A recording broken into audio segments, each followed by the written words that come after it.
রাজধানীর শাপলা চত্বরে হেফাজতে ইসলামের নেতাকর্মীদের উপর নৃশংস দমন পীড়ন ও হত্যাযজ্ঞের অভিযোগে দায়ের করা একটি মামলায় পুলিশের সাবেক ডিআইজি আব্দুল জলিল মণ্ডলকে গ্রেফতার করেছে ঢাকা মহানগর পুলিশের গোয়েন্দা বিভাগ। সোমবার সন্ধ্যায় রাজধানীর ধানমন্ডিতে নিজ বাসা থেকে ডিবির একটি দল তাকে গ্রেফতার করে। এ ঘটনায় আইনগত প্রক্রিয়া চলমান রয়েছে বলে জানিয়েছে সংশ্লিষ্ট কর্তৃপক্ষ।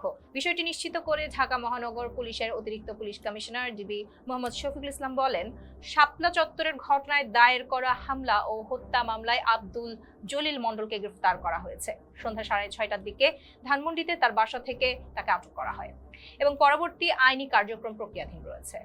পুলিশ সূত্রে জানা গেছে, আব্দুল জলিল মণ্ডল পাবনা জেলার বাসিন্দা। তিনি কর্মজীবনে বাংলাদেশ পুলিশের গুরুত্বপূর্ণ বিভিন্ন পদে দায়িত্ব পালন করেছেন। একসময় তিনি ঢাকা মহানগর পুলিশের অতিরিক্ত কমিশনার হিসেবে দায়িত্বে ছিলেন। এছাড়া চট্টগ্রাম মেট্রোপলিটন পুলিশের কমিশনার হিসেবেও দায়িত্ব পালন করেছেন তিনি। পরবর্তীতে র্যাপিড অ্যাকশন ব্যাটালিয়নের অতিরিক্ত মহাপরিচালক এডিজি প্রশাসন পদেও তিনি নিয়োজিত ছিলেন। শাপলা চত্বরের ঘটনাকে কেন্দ্র করে দায়ের করা মামলাটি দীর্ঘদিন ধরেই আলোচিত একটি ঘটনা। এই মামলায় গ্রেফতার হওয়া উচ্চ পদস্থ এই পুলিশ কর্মকর্তার বিরুদ্ধে তদন্তের অগ্রগতি এবং পরবর্তী আইনি পদক্ষেপ নিয়ে জনমনে নতুন করে আলোচনা তৈরি হয়েছে।